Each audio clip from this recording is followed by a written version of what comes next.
wife love riding a used to, her favorite thing was like the way last pickup. two-wheeler. Yeah, Have you felt that? I know, no, but Jessica, Sharpers and Forest shakes it a lot. Yeah. Right. Yeah.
Participants in the conference.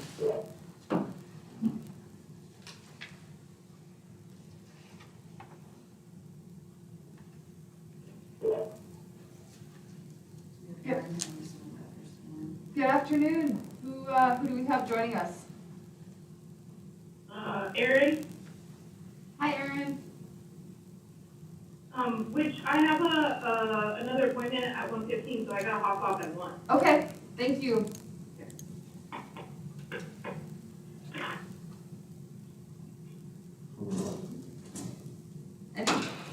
Anyone else on the call?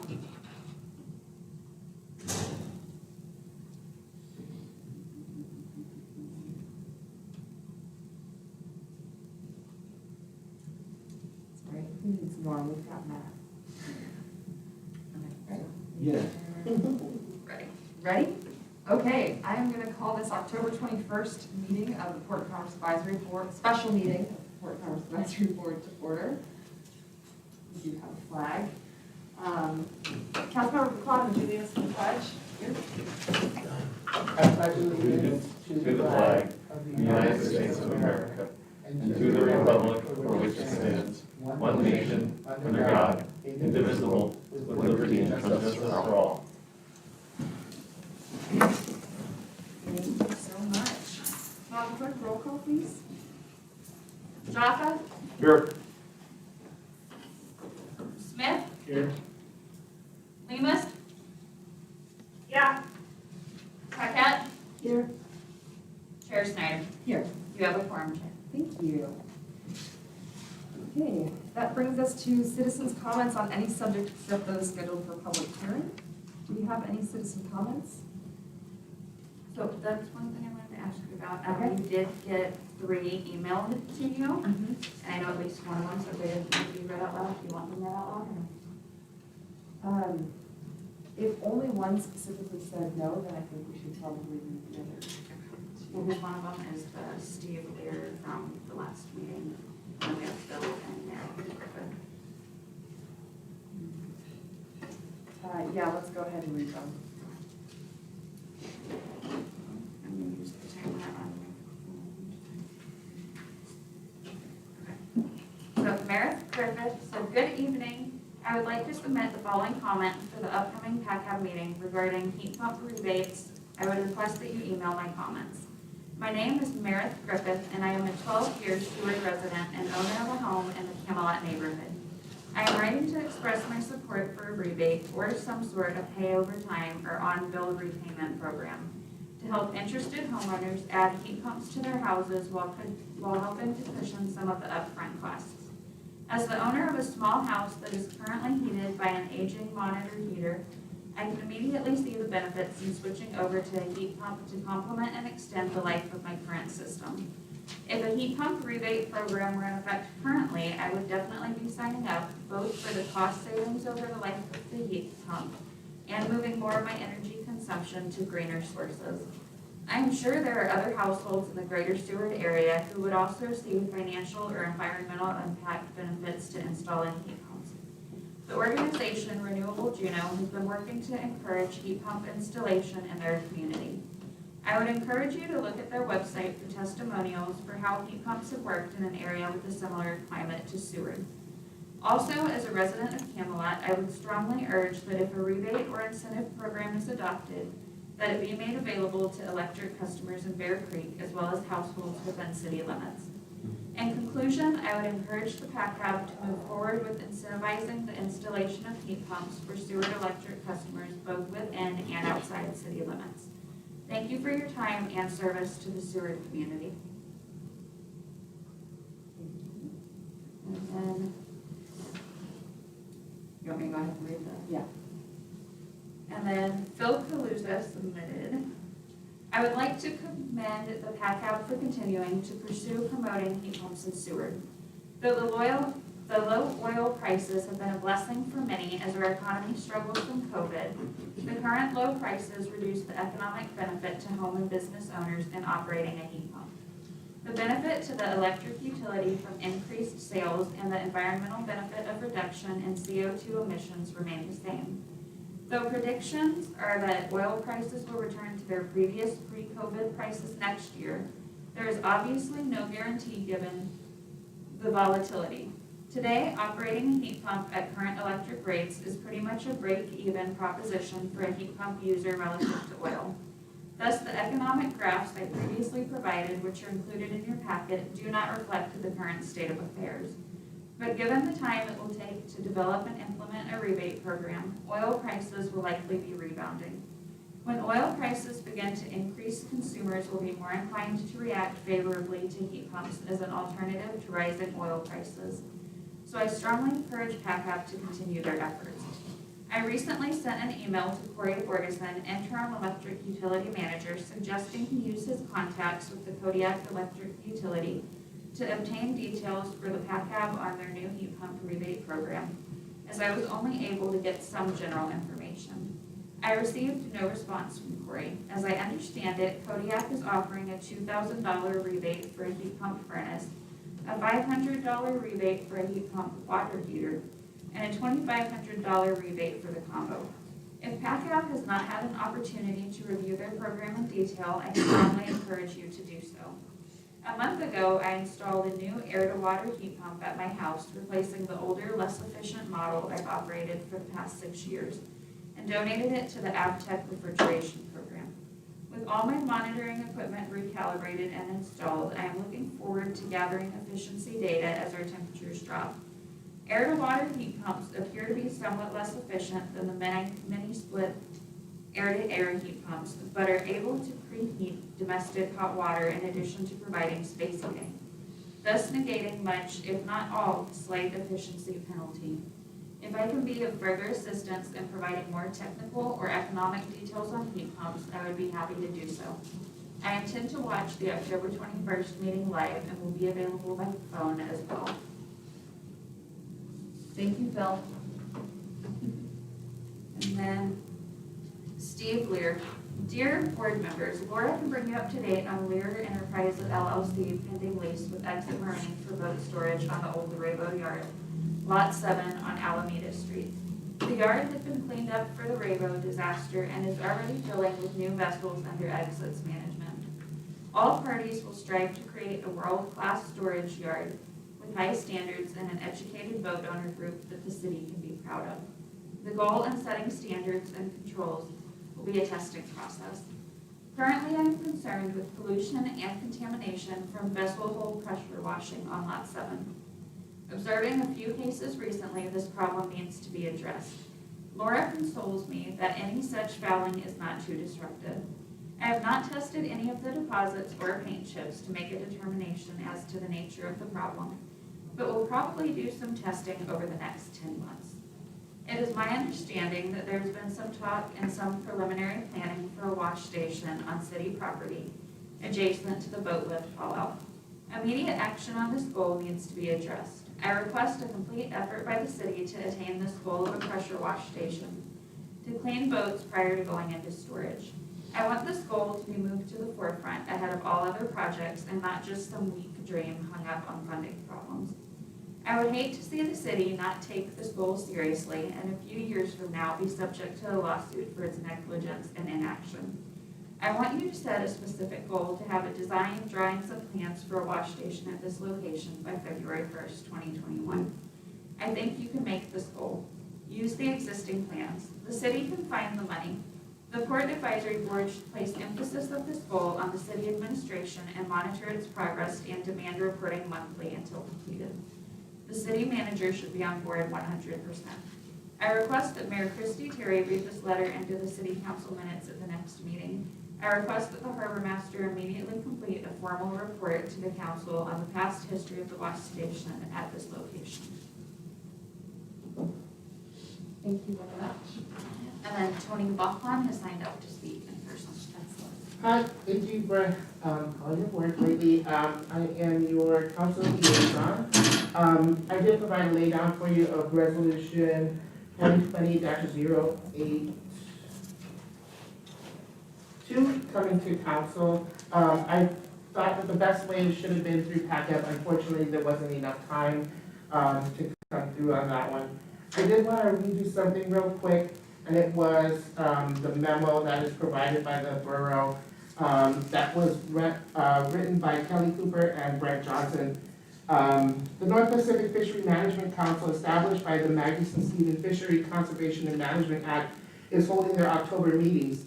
Currently, a sector of the bottom trawl fishing in the Bering Sea called the Amendment 80 Fleet operates with a prohibited species catch, allowance of halibut and other species. This PSC is a limit of bycatch of halibut, estimated in pounds, that the collective fleet must stay below in their fishing operations or face shutdown until the next season. The bycatch of Pacific halibut in the Bering Sea by this fleet is widely seen as unavoidable, as often halibut and the species targeted by the Amendment 80 fleet share ecosystems and even ecological niches. Commercial and charter harvest of Pacific halibut is managed by the International Pacific Halibut Commission, IPHC. Each year, the IPHC determines a total constant exploitation yield, TCEY, which is an aggregate number in pounds the Commission believes can be sustainably removed from the coastwide stock of the species. This number is annually a product of the IPH stock assessment. Scientifically, rigorous estimates of the biomass of Pacific halibut and through a political process carried out by IPHC commissioners and stakeholder representatives, these processes set the dynamic annual allocations and limits all direct halibut fishers and fleets are subject to. However, before any annual allocation can be set to direct fishers, the Amendment 80's fleet PHC of Pacific halibut is subtracted from the coastwide TCEY as a first cut. This cut is not dynamic like the TCEY, but static. It is annual cap that does not change to reflect the change in Pacific halibut abundance or any biological or ecological characteristic. So, basically it's saying all of those bycatch issues is what our commercial fleet depends on, right? That cut is being taken out. That dictates what days we can and cannot fish for halibut. I think it's important first moves and first steps. This is not directing anyone to do anything other than read these comments that the city and our charter fleet are concerned about to the commission and just have those things heard. I think it's a good first step to get anything moving with trying to get our days back for fishing, and really helping our town out. We all depend on that through the B&Bs, through the fisheries, through the restaurants. Every single business has to benefit from opening up more days in that fishing fleet. So thank you. I know that was a lot, but I'll provide more information, and I know you can't make any rulings on our decisions on that today, but any comments to council would be appreciated in support, or any other comments that you have. So thank you. Thank you.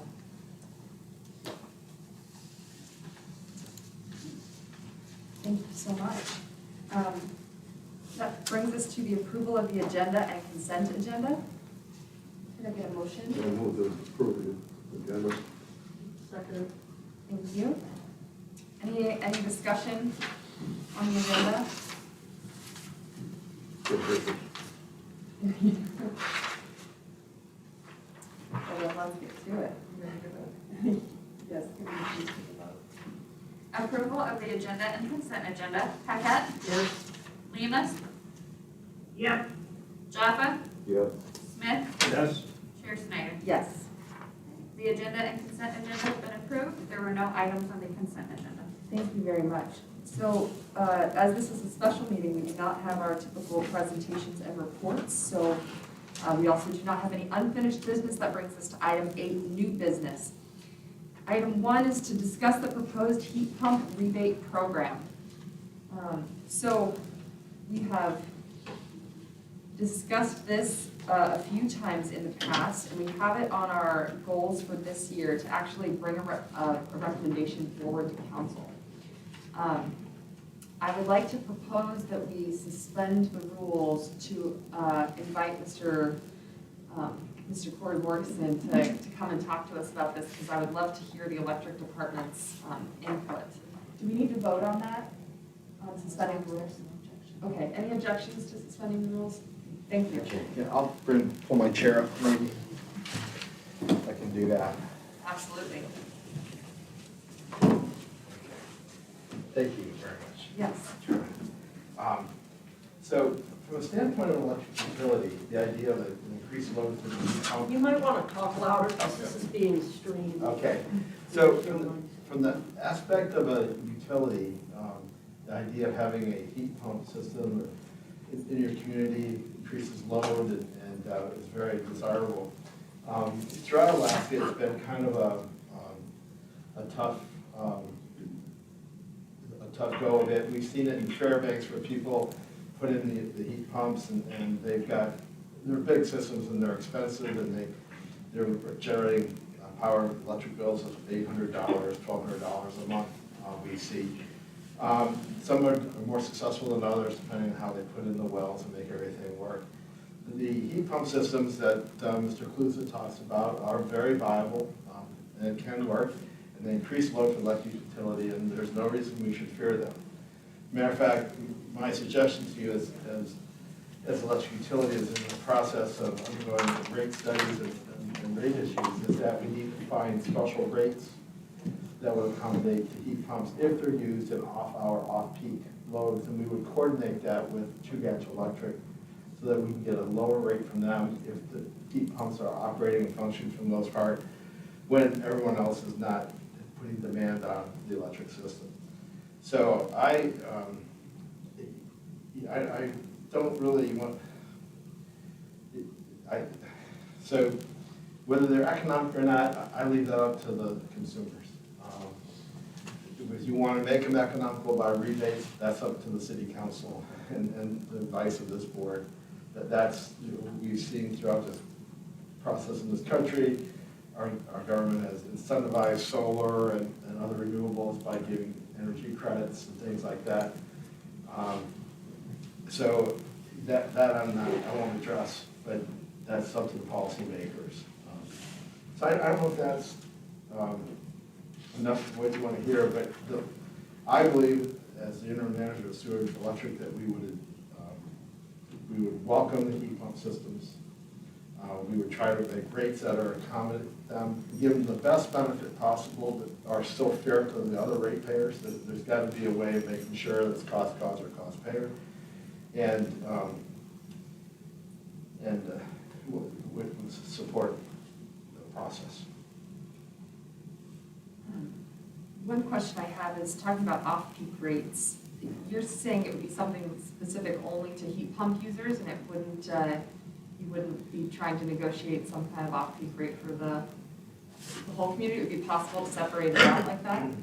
So one of the things that we have in sewer here is we do not have an AMI, an automated metering infrastructure system in place. So we can't tell when people are actually using their power.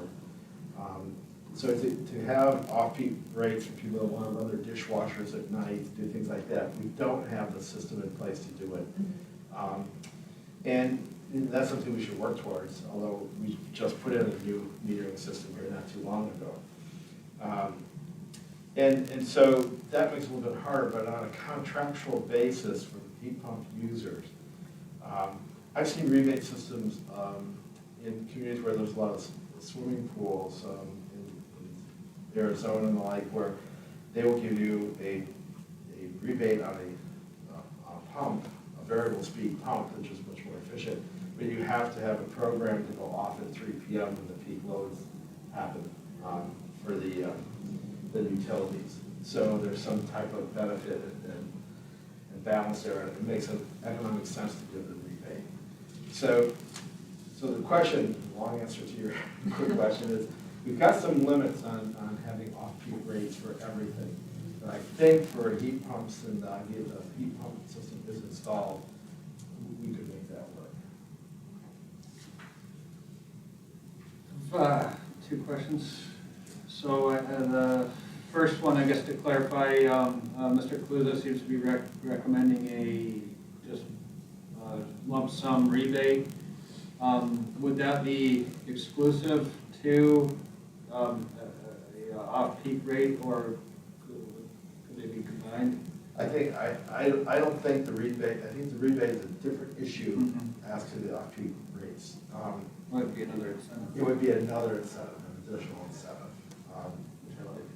So that is, anyway, I hope that answers your question. So that, yes, it does. And then the other one is, if this took off in a big way, I think he's suggesting maybe 2,000 of these units installed, that would be, a few megawatts additional load on our grid in Seward. Would that involve any infrastructure upgrades, or can we handle it? We can handle it.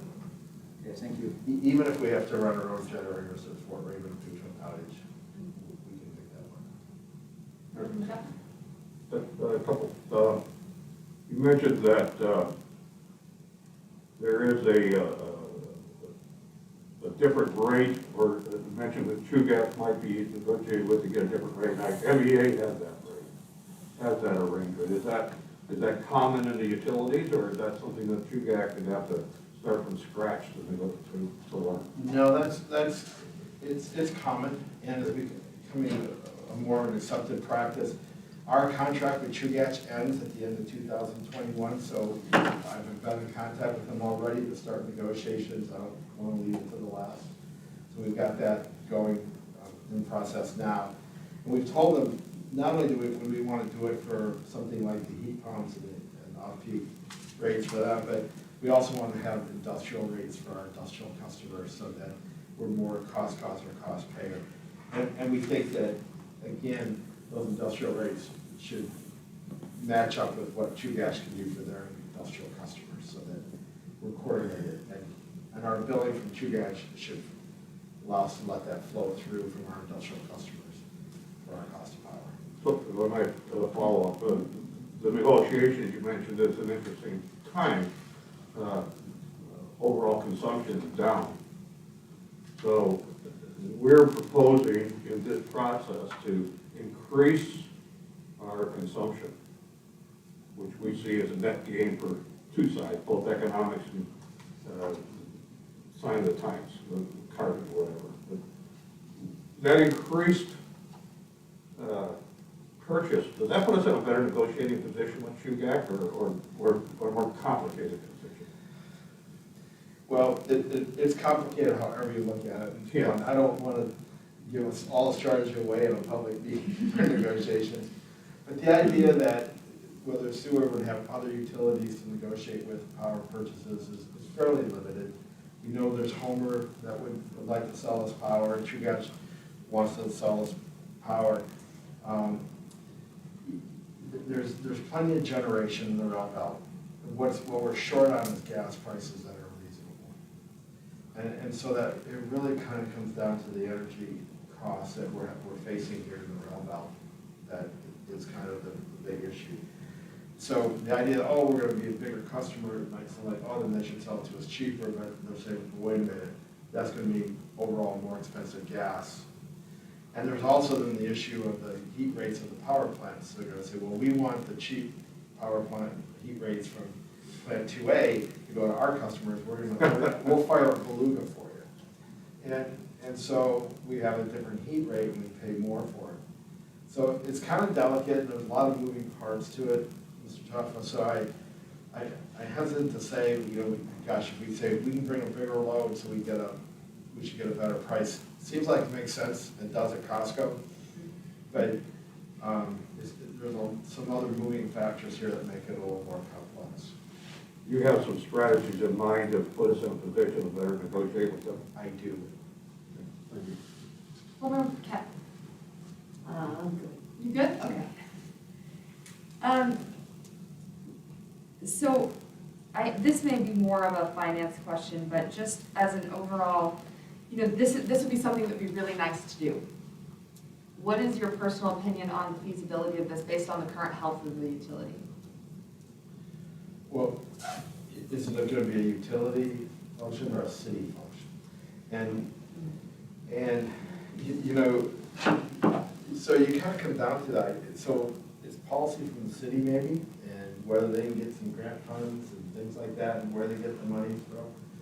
From the standpoint of a utility, if I'm thinking about like running a utility like a business, it's like if we take money here and do it for the rebates for heat pumps, then where is that going to come from? Do we have to raise rates to other customers? You know, do we have a deep pocket? Yeah, there's some resources, there's some capital in the enterprise funds, but we may have a need in a power plant for some big cost. You know, it's all going to come out of rates. But from the standpoint of a city, I think a policy could be that we want to encourage this, and we're willing to put city funds to a program like this. If the utility, let me say this, the utility's told come up with the money, we'll come up with the money. Right. I mean, I think the long-term goal is that there's a really nice ROI here, but it's the upfront cost and it's the risk that you're taking that is the issue. If it's a grant or a rebate, I don't think that ever comes back. You might say it's going to come back in the additional kilowatt sales, but yes. So there's potential for that. We can do a further analysis and look at it. I know Mr. Kaluza, I read his data, he thinks that there's a good payoff on it. Do you have any final comments, any questions from Is there any possibility that there could be the CARES money used to set up a rebate program? You know, and I just heard that we're a fortunate city that's being able to utilize its CARES money, and there's not a lot left. But there might be some additional, there's all kinds of money available for programs like this. And there's more CARES money coming, you know, in theory. So I just wonder if we want to just look at that as a potential way to put a program together. I always ask this question is, well, what's preventing people from putting them in without the rebate? And because if it works and we get a return on it, then why would the homeowner get a return on it as well? You know, so I kind of wonder that. And I don't, anyway, that's how I kind of look at it. The homeowner has a good opportunity to see if they get a benefit from this. So, if I may speak to that, Seward has a disproportionate number of low-income families in our community, so the upfront cost of it is significant. And I know a lot of people, even without a rebate, I've heard good feedback from the community for some sort of on-bill repayment program, which I haven't mentioned because I know that's more a finance thing they do, the utility billing. But that also requires an upfront investment from the city. So there still are funds that are required to do something like that. But I feel that when you're asking people to make a change when it's not a moment of emergency, their heater isn't broken, it's not, but you're asking them to make that change, that some sort of incentive is necessary for some people to make that financially work for them.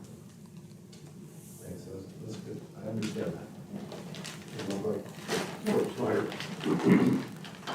I think this is exactly why we have a board like this.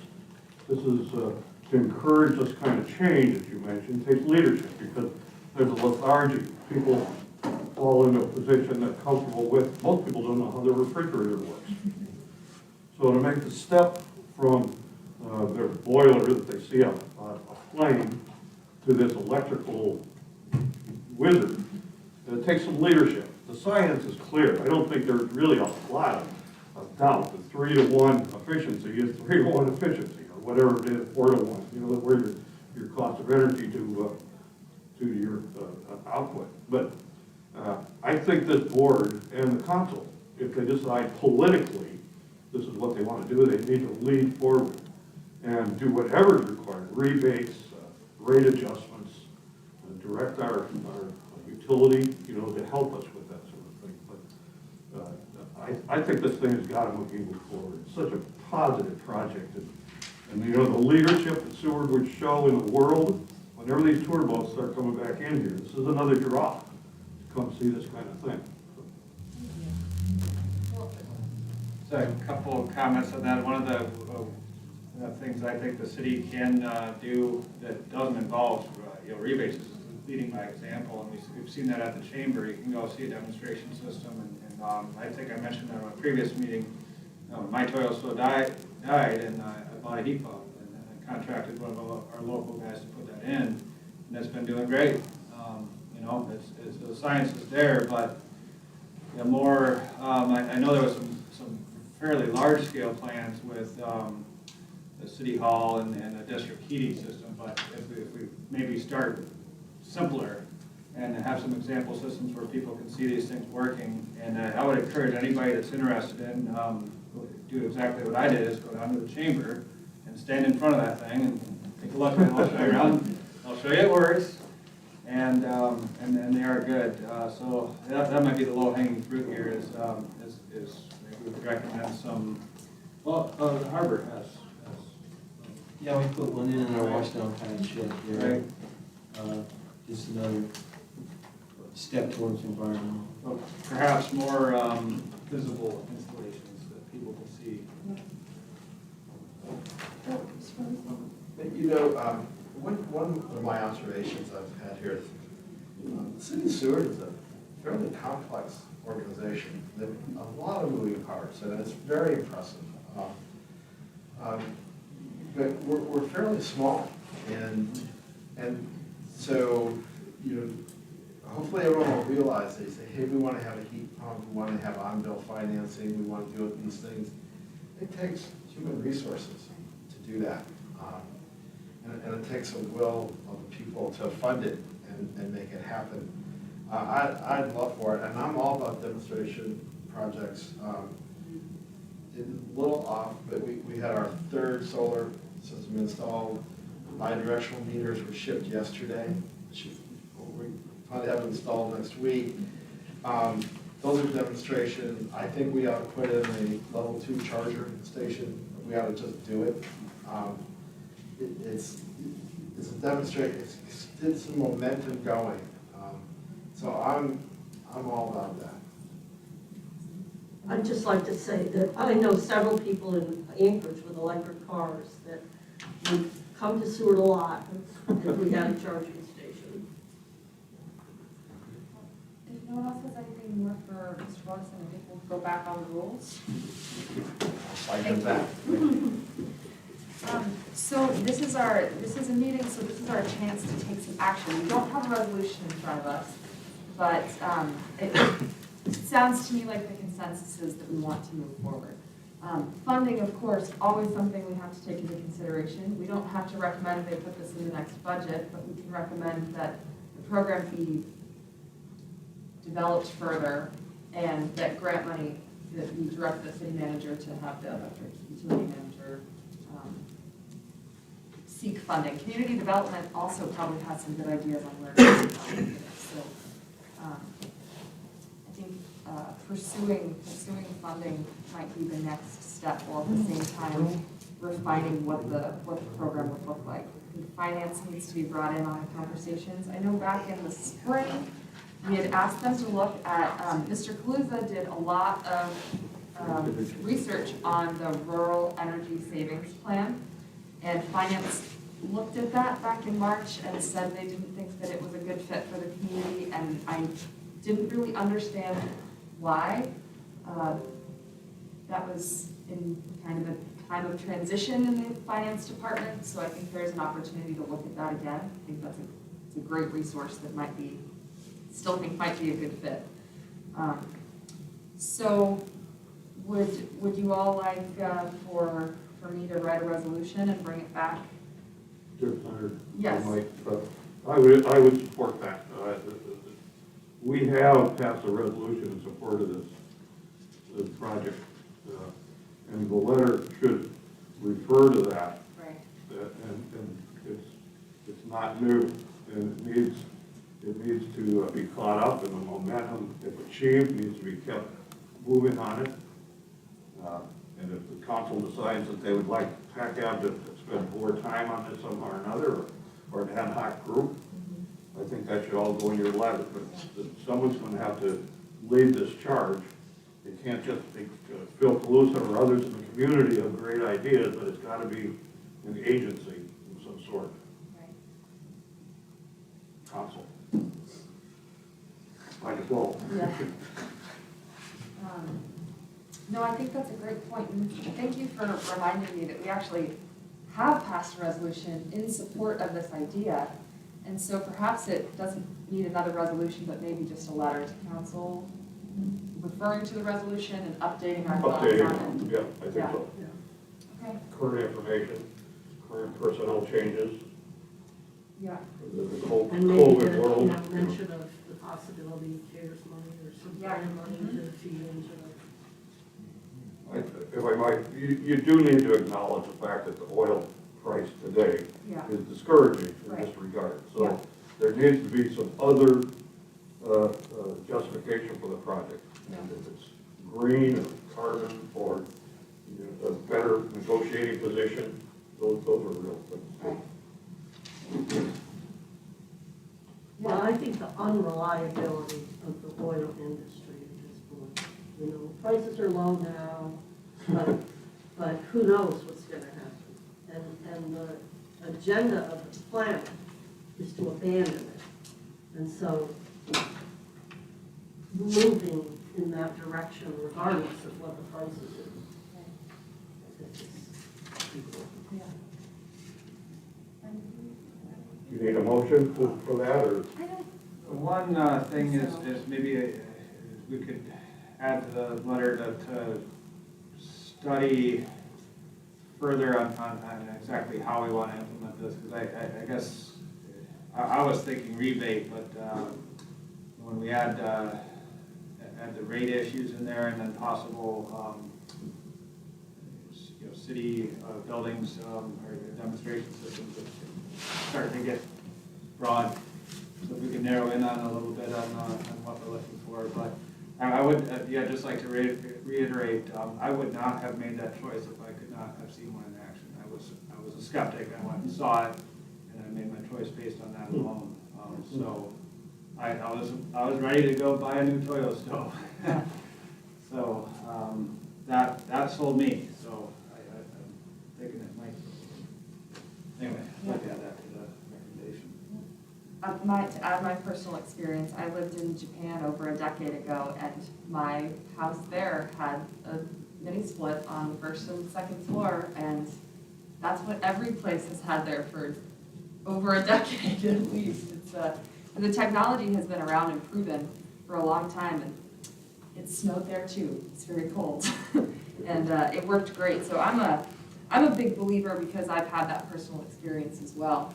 And I think that there's been a lot of talk in this community the last couple of years about lowering electric rates and how much of a burden the cost of utilities is on people. So to have a program like this that has the potential to lower the burden on people in the community, by giving them a system that actually will lower their energy costs, I think would be a big win for everyone.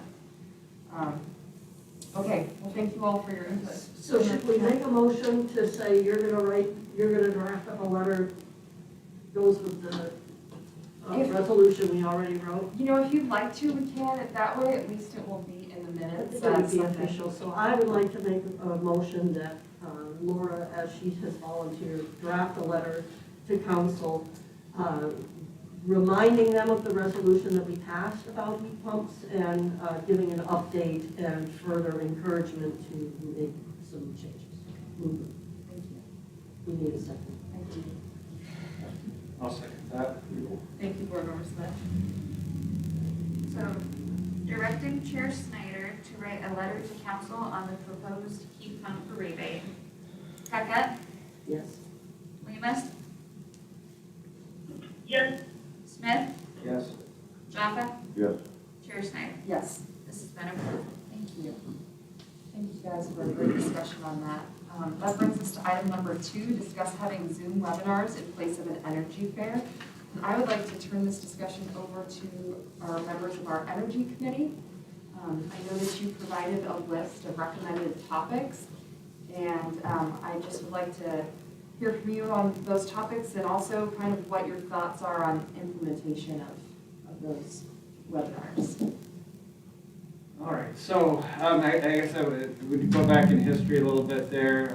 When we did have the hosted energy fairs in Seward, where we brought the vendors down, they were hosted at AvTech and sponsored by the chamber. Is that correct? Yes.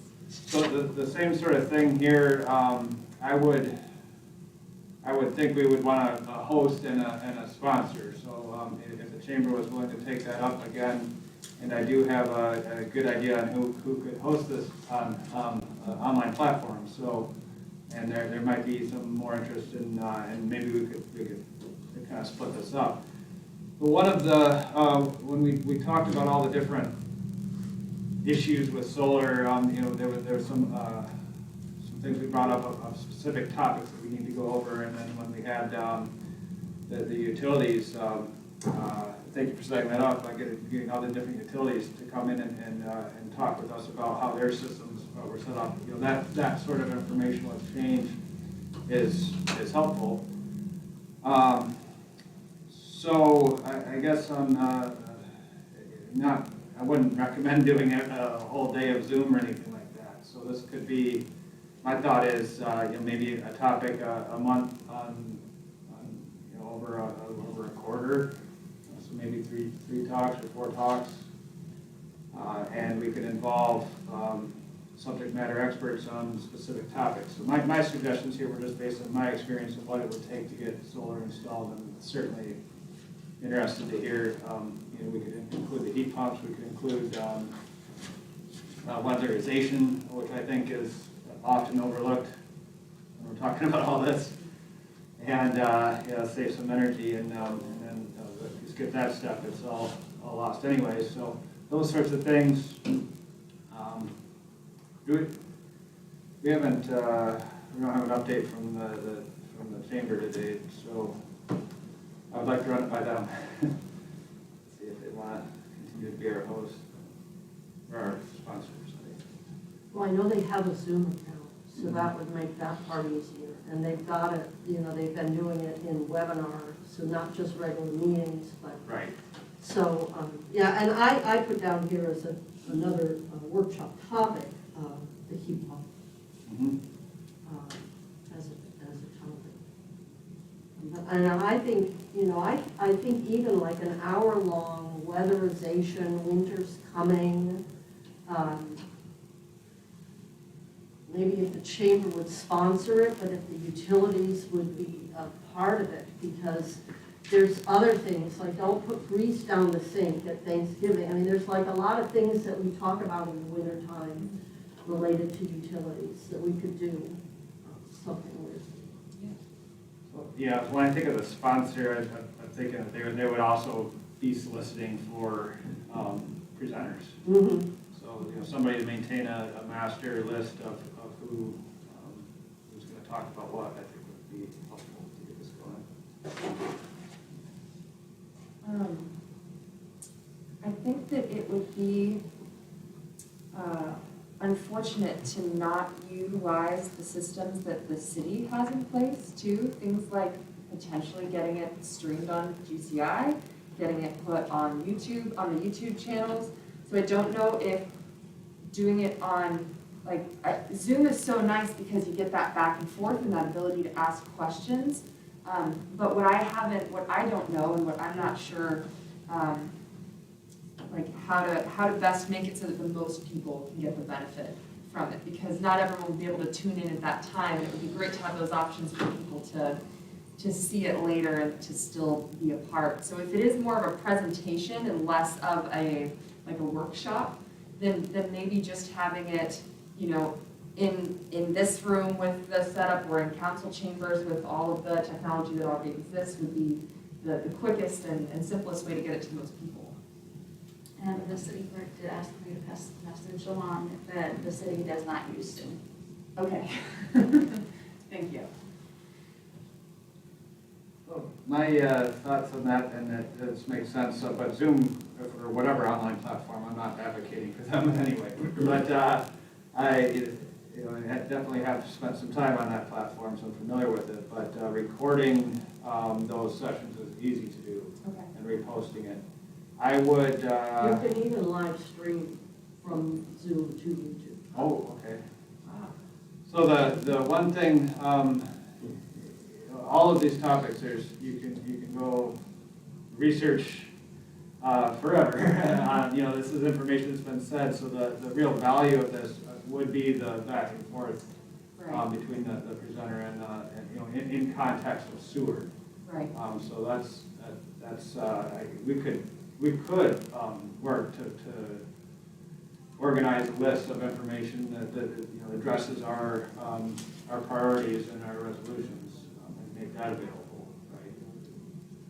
No, I hear what you guys are saying though, that this is taking place at the Energy Fair, which was an in-person thing where you have the chance for asking questions. So that's really what we need to replicate. It's not just an informational session. Yeah. So yeah, in that case, maybe the chamber would be willing to facilitate something like that. I guess what I don't know is using city resources for something like that. Like if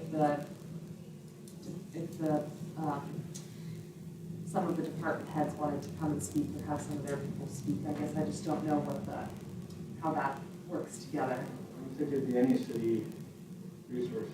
Okay, so you're not imagining the utilities actually being the presenters or doing? Well, they might, but they did that at regular Energy Fair too. Okay.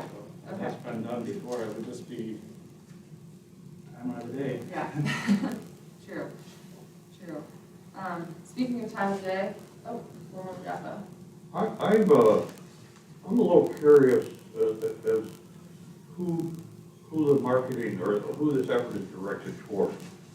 The obvious greatest beneficiary would be the poorest of our residents, who probably are not going to be responding in the same way to Zoom meetings or webinars. They might come to a fair, but how do we get to them? And if it's not them we're talking to, then it's their landlords or somebody like that. But I think in any of this, and I may be a little old school, I still remember newspapers, which used to be the way everything was communicated. But I think it's important to not just go out in the air to those of us who are geeks. I spend a lot of time on the internet. I've had to learn it, but I don't really like it, to be honest with you. So I want to make sure that we actually help those who need the most help. And those people who don't need the help are going to find us out on their own. Thank you, that's a really important point to make. What do you all think on that? What are some ways we can solve that problem? Marketing and advertising. Yeah. Banners, newspapers, flyers. Yeah, we have discussed informational pamphlets and flyers before. That certainly could be part of this, but that's that might go back to the city distributing. There's not, or the chamber. PACAB also has a budget. If we did want to put together and print some things, maybe could take the printing costs out of our budget. 90 plus people walked through City Hall yesterday and today to vote. Right. There was a box right there with a shining, want to save money? Yeah. Yeah, that is a really good point. I've also thought about, speaking of the paper, I know it's not distributed to the boxes anymore, so maybe the distribution is not as wide, but putting a column in the paper, and the paper's always looking for content. So that could be, and it might be interesting to have that as a lead up to a Zoom event, if we're gonna do both of them, to have something in the paper the week before advertising the fact that there's gonna be a question and answer session if you're interested in having more questions. That's asking a lot of work out of someone, so I recognize that and would like to acknowledge that that's a big ask for busy people. So does that sound like something that the Energy Committee themselves would be willing to take on or able to take on? Sort of like an energy corner sort of Yeah. in there. Yeah.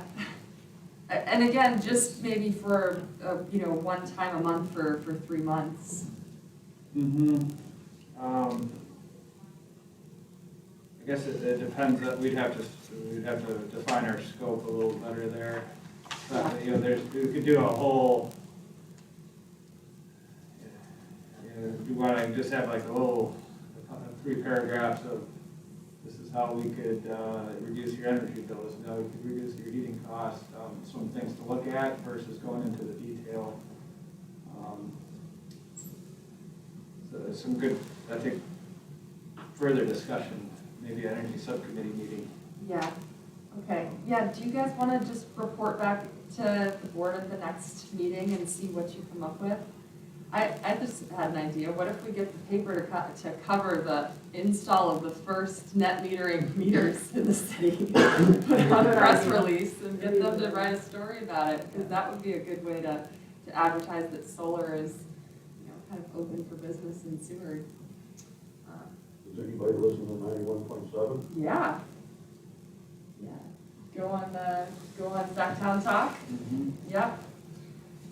So I really, Remember, Jeff, thank you so much for that suggestion. I think that finding some other methods of reaching people is called for here.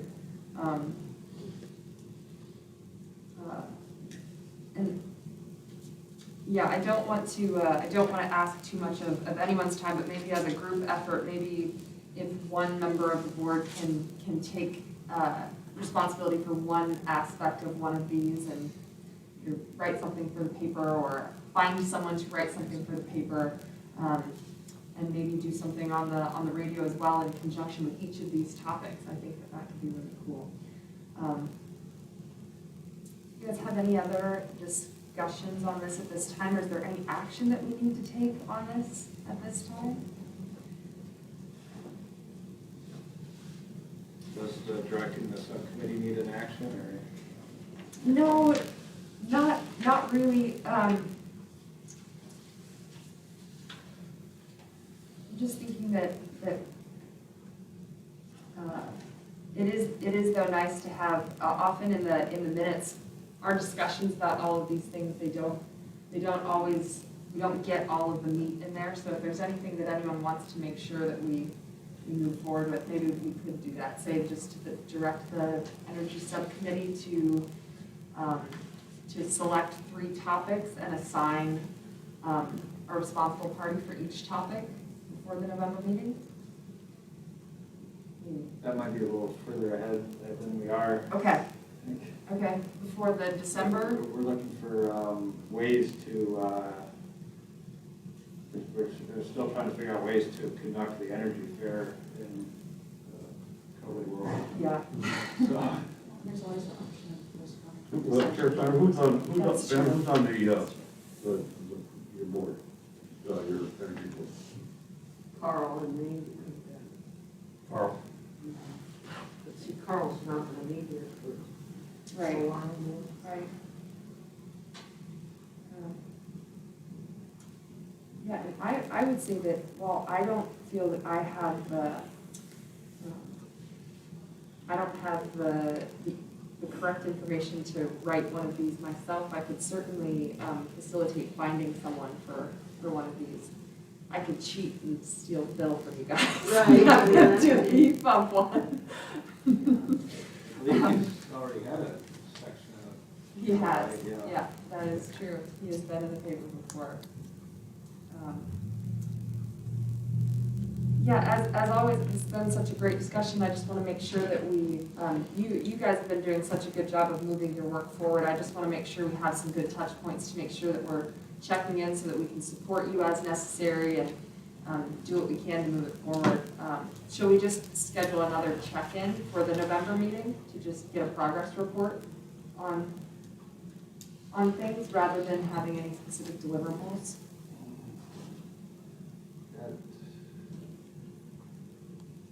I feel like it's a little late this year to do anything. People are going to be getting caught up in the holidays and everything. And, so, yeah, pausing this, next, what would follow something like this? If somebody decides to move on a heat pump or on a photovoltaic system, they would be more likely to do it next summer. I guess funding is always an issue there, but should we inspire more Seward residents to install solar heat pumps or weatherize their house, the timing would be better than trying to do it this fall. So I think I would support that idea. Get a better idea of how perhaps we could go back to a in-person gathering by then. In the spring, you said? Yeah. So let's make sure it comes back on the agenda for the next meeting as a discussion. Okay, yep, that sounds great. Do we need any official action to do that, or can we just take note to? Thank you, appreciate it. All right, anything else on that topic? All right. I know, Erin, you're gonna have to hop off soon. Thanks for joining us. That brings us to item 3, review and approve PACAB's report to council. I wrote this report based on our short-term goals. I put all of the goals that we've addressed so far in the year with some explanation of where we got with each of those things. I'm just wondering if you've all had a chance to look at it and have any changes or things that you'd like to add. One specific or 2 specific things. So on the bottom of the first page of the report, talking about working towards developing a climate action plan, I had put a kind of a placeholder sentence in there because they were trying to get a resolution before AML this year about the climate action planning cohort, and that never came about. So as we do go through this, I'm going to recommend that we strike that's the sentence that says there will be a resolution brought before the Assembly at the Alaska Municipal League Conference from the group planning the cohort. Just because that resolution, they didn't have time to get it together. And while the AML conference did not occur this year, they were still supposed to have some meetings of the board. I thought AML was in November and they were still having it and it was remote. Excuse me, yeah, there's no in-person conference, but I think there was a deadline that they had to get things in for the resolutions, and that's what was missed. Yeah.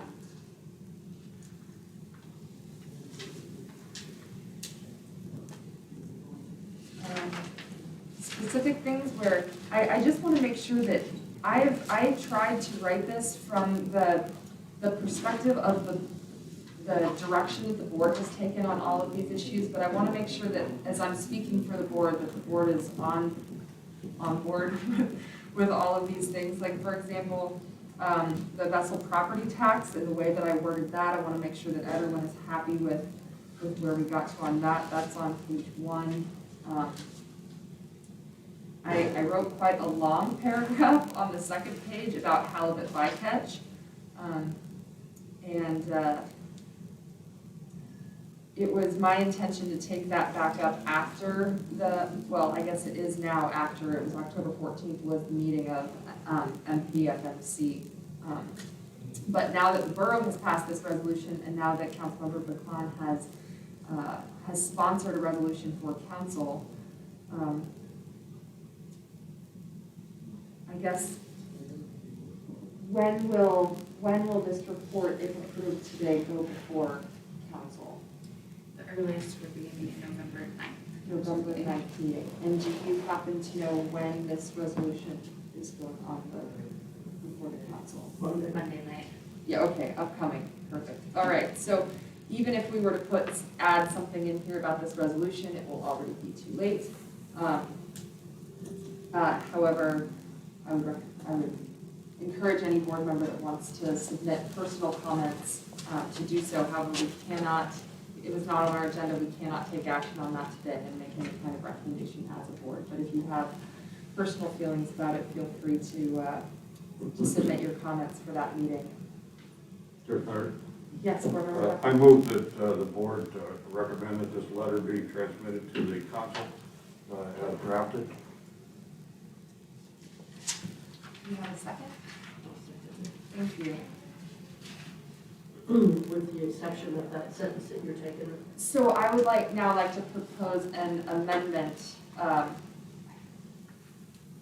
guess, an amendment to the letter, not necessarily to the motion, but. So we would want to add our support of this resolution, even though it will have already happened, or?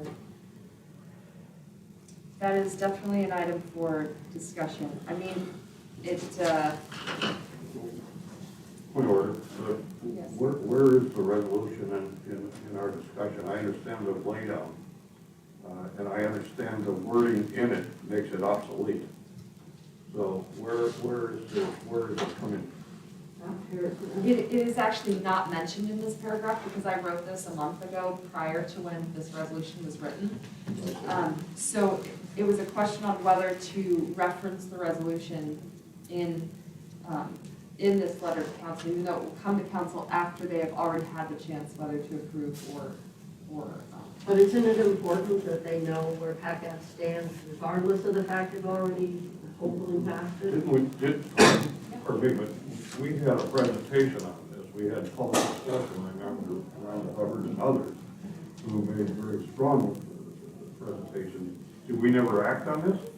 No, so that's what I am writing here. We never did take action to council on bycatch. So, Mr. Mesereau spoke with us at our May meeting, and yeah, exactly. We had planned to take action on it, and then our meeting got canceled. So we never took action in the spring.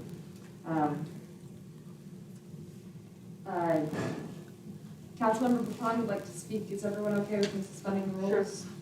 Mayor Terry actually did work on a resolution she was working with PACAB, but I think COVID got in the way as well, and then it also got there was more information that was putting in there, and so she was working on something before, it just never got through with COVID, with everything else, so she was working on something, like I said, and it just, unfortunately, I think.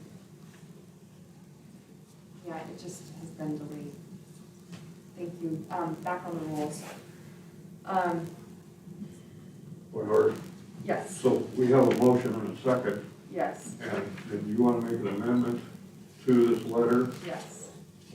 What would be the amendment? Well, The amendment I know I want to make is on page 1 of the letter, to strike the sentence, "There will be a resolution brought before the Assembly of the Alaskan Municipal League Conference from the group planning this cohort." Just because that is no longer the case, and I don't want to confuse anyone.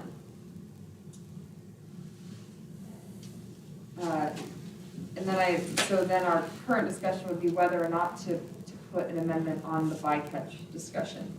I personally feel that we got a bit shut down in our previous discussions, and I was willing, especially because when this happened, we were already in the middle of COVID, and I knew things were going to be slow, to wait until after this meeting of the NPFMC to see if they would take any action on bycatch, because we were ensured by our representative on the board for this area that this was an issue being looked at. But now that the borough is taking action and the council is looking to take action, I'm very pleased that that's the direction things are going. I think that's the direction the board was hoping things would go in.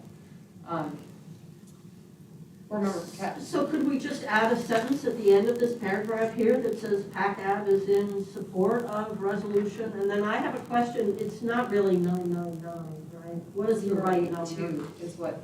What's that? What's the right number on this I'm sorry. resolution? My computer just went down, so I can tell you after. I think you said 082 in your comments. Okay. I don't know why ours says no. So, would you like to make a motion? Sure, I'll make a motion that we amend. You've got two different things. Oh, thank you. Thank you. No, we have to vote on my amendment that's on the floor We're wrapping them currently. all together. I apologize, I thank thought we could you. wrap them all up together, didn't we? I guess since I made the original motion, I can amend it. So, may I? Okay. So, I would like to amend my amendment to strike the first, to strike the sentence that I previously stated, and then to add at the end of the halibut bycatch section, PACAB fully supports resolution 2020-082 of the Seward City Council, in support of Borough Resolution 2020-074, a resolution advocating for a reduction of halibut bycatch. Second. Or, because I'm amending it, my original second has to agree. You were the original second. Thank you, sir, for keeping me in line. I appreciate you. Okay, I think your wording was maybe better, Linda, but I thought it's probably important to include the title of the resolution in here. I think you're right. Over the question, it gets us there. Yep. Is that all the amendments we're making to this? Well, Oh, yes, yes, so we will, roll call vote, please. If you want me to read all that back. Yeah, So what was the one that we're striking? the last sentence on this first page, starting at "there will be a resolution." So striking, there will be a resolution brought before the Assembly at the Alaska Municipal League Conference from the group planning this cohort that PACAB urges the council to take under advisement, and adding at the end of halibut bycatch, PACAB fully supports Council Resolution 2020-082 in support of Borough Resolution 2020-099 advocating for the halibut bycatch. 074. Advocating for the halibut bycatch. The reduction of halibut bycatch. Thank you. Lemos? Paquette? Yes. Jaffa? yes. Smith? Yes. Chair Snyder? Yes. This amendment has been approved. Excellent. Okay, so that leaves our main motion on the floor, which is approving the letter. Does anyone have any additional amendments to make? I would like to thank the chair for her effort in putting this together. It's concise. I believe you captured the intent of the board, and it's not an easy thing to do with a large group.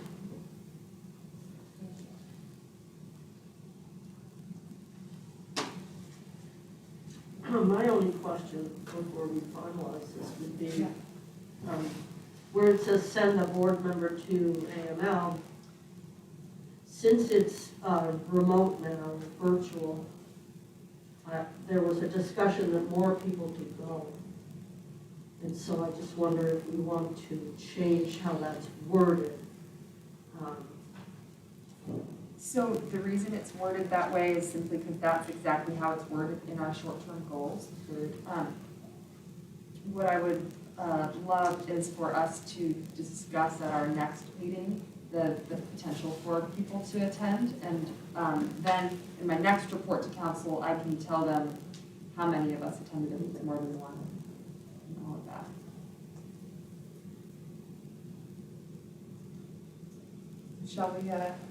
Shall we vote? Approving PACAB's report to council as amended. Smith? Yes. Jaffa? Yes. Paquette? Yes. Chair Snyder? Yes. This motion has been approved. Thank you. All right, final item under new business, recommend a schedule for implementation of the city interconnect policy. And as you will see in the table that I ended up creating, I did not make a schedule. I thought that may be too ambitious of this board to try to direct the electric department to do something on a particular schedule, but I thought that having some milestones with the ability to update this and kind of a path forward might be a nice guiding document. Board Member Jaffa, I'd like to invite you to speak first, because I know that you were especially wanting to make sure this project stays on track. So do you have anything that you would like to add to this? Thank you, Chair Snyder. I do support this policy and have from the beginning. I did not understand why it languished, and I think that it's back on track. The meter situation has corrected itself. That seemed to be an impasse. The collection of community support of this has been consistent. Individual support like Mr. Palusa and others, I've gotten some communication from, frankly, and I frankly don't see how any project like this could take more than 12 months to implement. So rather than starting and saying, as a construction person, I might try to develop a schedule and say we're going to hit this target and see where we're at behind. If this board were to recommend a completion of October 2021, I think that's realistic. I'd like to hear from the department to say, to understand if that's way ridiculous or not. But we've been talking about this for almost 2 years. So a lot of the groundwork should have been done. And there have been a lot of people who have collected information to provide it. So the policy is there. I think Mr. Morrison presented the policy not too long ago on how this works. And the implementation was probably clear in his mind that it could be achieved. And in a 12-month period, man, we can do almost anything in 12 months, I would think. So I'd like to invite more discussion from the board, and then we will probably suspend the rules again to invite Mr. Morrison to give his notes. Does anyone else have anything before we do that, so that we can, what does everyone think about 2021, October 2021 as a kind of a milestone date? I think we're a lot further along than that. We're installing, we have three customers hooked up. The meters are here. The policy, I think we can go through this and check a lot of these boxes. So a lot of the barriers have fallen away. And while I do agree with that, I have learned that, well, I've learned that things move slowly because there's a lot of day-to-day that goes into running the utility that doesn't involve the interconnect policy. So I don't want to put unrealistic expectations. There's some things on here, like working with the other utilities to adapt their pre-made engineered interconnect plans, that's not gonna happen overnight. That may, those communities are still developing those plans, and getting them adapted for the sewer community could take even longer. I think it's a great goal to have and something to be looking forward to, but I think that having a guiding document can just be helpful for us to see where we're at. And I also agree that having goals without specific, that are not specific enough or don't have a time related to them are often, you never achieve them. So I think that's smart. I look at these two items right here, define a simplified application and refine the internal checklist. And I feel like those should definitely not drift off until October of 2021. I feel like that should be done by spring, because this install the two-way meters happening fairly soon, right? And so the things, the review, the net metering rate, and the determine who would be happening, you know, if the first install of the two-way meter is sometime in October or early November, I would think that by March, we would want to be looking at developing no later than March, for a simplified application and the checklist. So, agreed. Maybe that's too aggressive, I don't know. Well, no, I think that the point overall though is that we're setting a hopeful completion date of a year for all of it. So that would mean we're hitting these other milestones prior to that. Okay. But without us taking the time to say, okay, well, what exact date do we want to see this, and who's going to be holding, you know, their feet to the fire to accomplish that. My recommendation here, and in speaking with Mayor Terry, is that if we adopt this, that we recommend that council direct the city manager to report on the completion of these items quarterly or whatever they deem fit. So that this gives a guiding document to say, hey, we've accomplished these milestones in this quarter, and we're still on track to complete the program by October 2021 as directed. So, Okay, that makes sense. Board Member Johnson. Mr. Snyder, I think Board Member Smith and Paquette's comments are absolutely beneficial and show a certain urgency and a desire to move this forward. I think that's commendable, and I agree with it in principle. Trying to micromanage a utility is not the function of this board. This is why we have professional managers. I think the guidance and the oversight, as you mentioned, if we direct council to have the manager and his managers report back, then we can see if something's going askew. At that point, we can make comments. But we're not trying to manage the project, which I think would be a big mistake. You know, I've said before, you know, we select our managers and ask them to do the job, give them the tools, and if they don't do the job, that's something different. But we have to allow them to do their work. And it may be that the most important thing to us is the last thing they do, but it doesn't mean that it would interfere with the total completion of the job. And that's really where the eye is. Keep the eye on the project. Establish a completion date. If we don't like October 21, you know, make it 6 months and see if you get some reaction about that. But I think 12 months is a realistic thing when you're talking about the interface of all these different activities. Maybe we just keep this in our packet and it comes to us every month, and we just sort of get a report and we keep track, but we're not managing it. We're just monitoring with an idea that we can get it done in a year. Right. So I guess what that comes back to though is that we as a board do not have the ability to direct any department head to do anything. Right. And to be fair, neither does council. Council can direct the city manager, and so that when he submits his report, he can get that, and we can ask.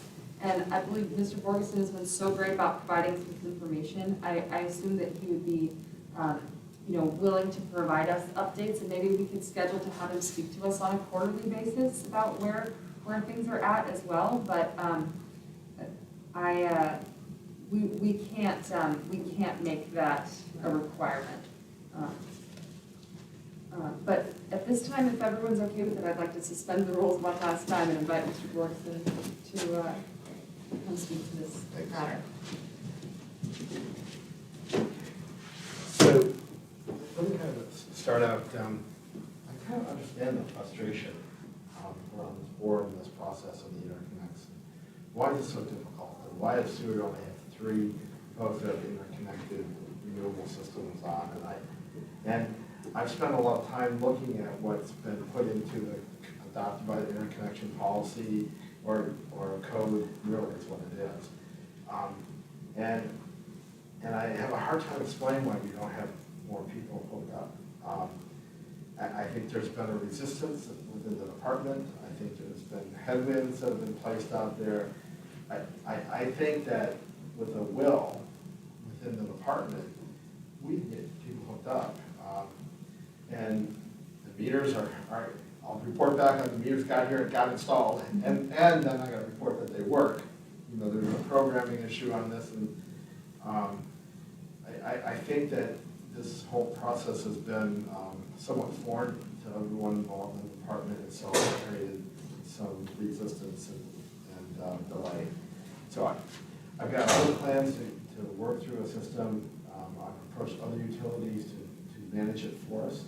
So in other words, when someone wants to hook in, I'm going to contact the department that does this all the time. It's like 200 systems, and we'll use their processes, and we'll get it done that way.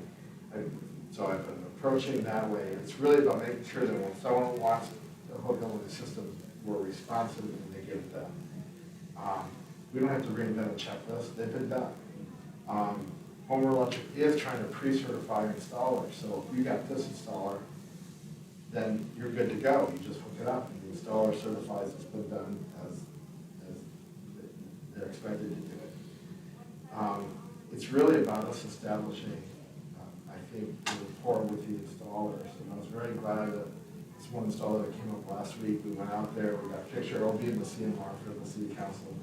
And I did have that old funky checklist that we had, but she was able to go through it, everything's checked off. It's like, so anyway, I think you're so back to your question on these guidelines. It shouldn't take till October 21 to make this a simple, reasonable process for our customers to have renewable systems put on and installed and connected with our system. So I welcome your input. I'm not offended by it. I don't want to talk politics or anything like that. I get it, and I think this department can meet your goals and objectives. Thank you. What have we said, January 21?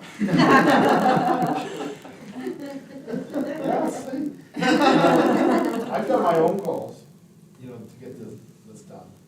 And, it might be closer to January 21. Good. Awesome. Thank you. Okay. Back on the rules.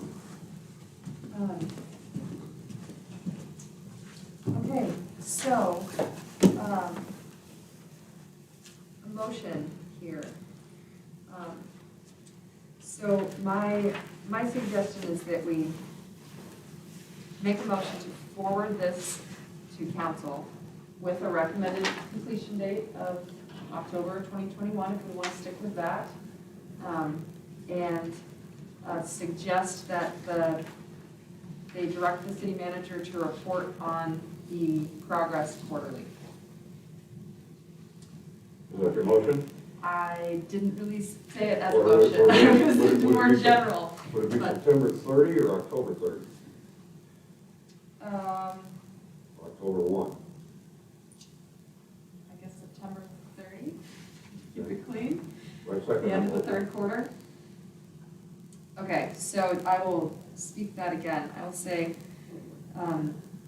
I make a motion that we forward the interconnect policy implementation table to council and recommend they direct the city manager to report on its progress quarterly until completion no later than September 30th, 2021. Did I get everything in there? Yep. Does that sound right? That's a motion, I second it. Okay. Any discussion on that?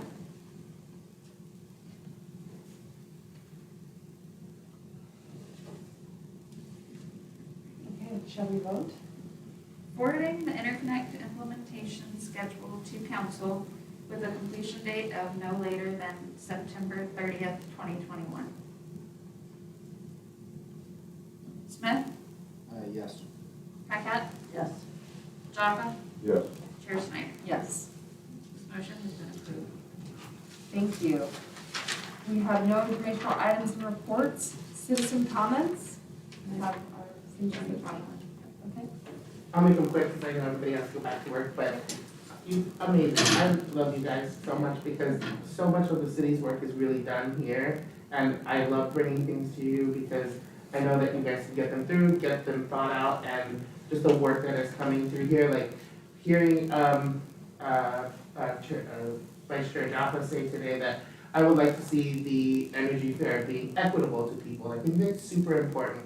And really thinking that through because I did bring that concern before about the heat pumps. Like no one can afford or is gonna put a heat pump in their rental. I think there was really great talks today about energy fairs and that in response to that, I would like to see, and maybe together we can work on more things with the RESP program that will come back around next year. We missed this last year. That was something that I advocated for hard on city council and I would be willing to do that again. Cause that is free money. I mean, and the cost on that program was built into that grant. So that was anywhere from 2 to 5%.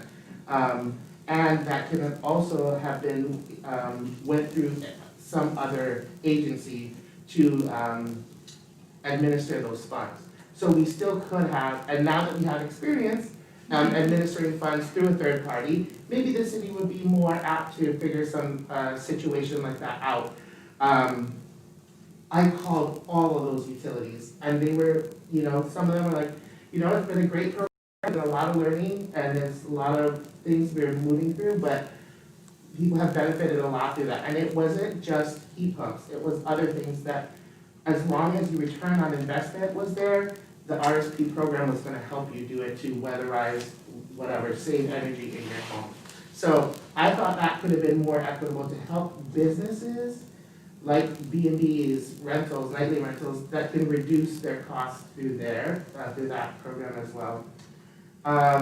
The climate cohort has a reorientation today at 4 p.m. and I will attend that and I can bring you back a report from that, what happens today on the climate cohort and where everything is moving from the Alaska Center from there. And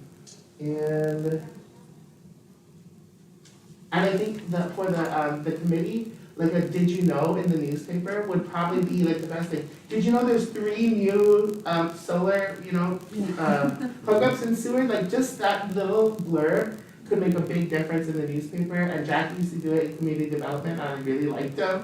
So just like maybe just a did you know, it doesn't have to be so like an article about something like, did you know now you can, do this. These are providers or whatever. So maybe just a did you know in the newspaper would be really helpful. And thank you for all of your hard work as normal, so thanks. Thank you so much. All right, that brings us to board and administration comments. Administration? Yeah, it's awesome. Good to see good positive growth when you guys are pushing it. It's not, that's what we want here, so we want growth, positive. Good job. Thank you, Artifact Chase. Board Member Smith? Well, I think a lot of what's discussed today, and thank you, Councilmember Bacon, for the did you know idea there. That's just the search pattern there, figuring out how to get the information out to benefit the most people. That's that's kind of where I am with all this, and so I really appreciate that, and definitely have some ideas, so we can work on that in the subcommittee here soon. Thank you. Yeah, I like that idea too, because I think just, especially once the net metering meters are in, that's a term that people know. Did you know Seward's doing net metering now? That'd be a really fun one. Yeah, I think we did a good job here today. I'm gonna try and sit in on that climate cohort meeting again today. And I just want to make sure we've got AML training on the agenda for next meeting. And thank you to everybody that came and everybody that's watching or that watches later. Thank you. Vice Chair Chapman? Thank you, Board and Chairman Snyder, for giving me an excuse to get out of my hunkered down home in Booth Pass. And also remind everyone today, well, voting started actually yesterday. And I voted today, used the town hall, so we're displaced from that. I appreciate that. I really appreciate the administration, Matt, Corey, Tony, pardon my first names, but the participation on this board is important to the city, I believe, and it works when there's a back and forth. So there was a time when this board had more of the administration here, but we take it what we can take. We accept what we can get, however. I cannot think of a better thing for Seward to do but find an energy efficient policy and lead the charge and demonstrate to a lot of people that small things, small packages, as Ms. Morrison said, small, can do great things.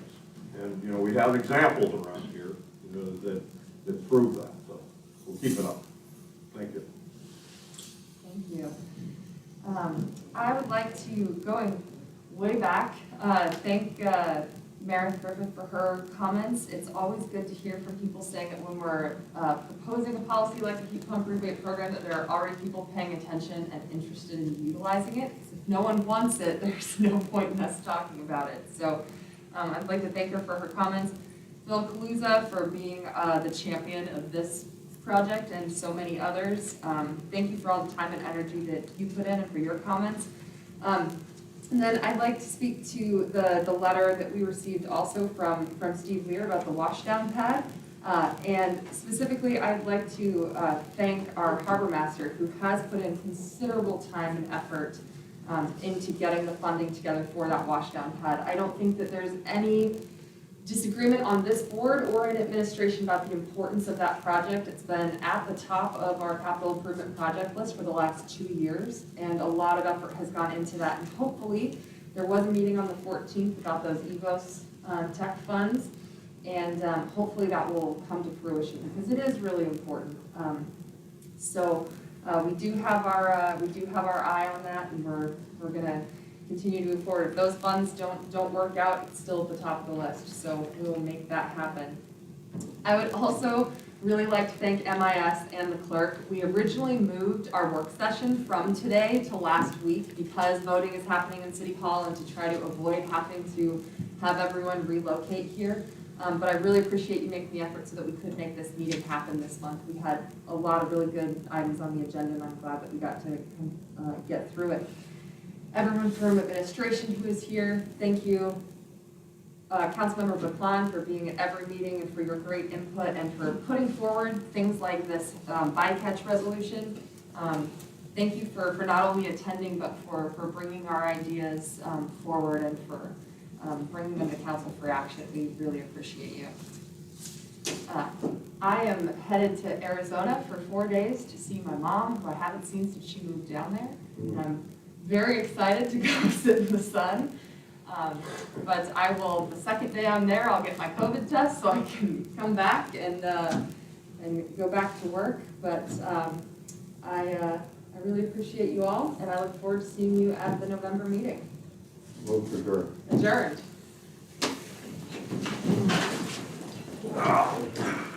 I talked to a I don't customer think I've who been at was my in desk. Scottsdale yesterday. Their He was team sitting this morning. by his pool. I want to say, Tomorrow.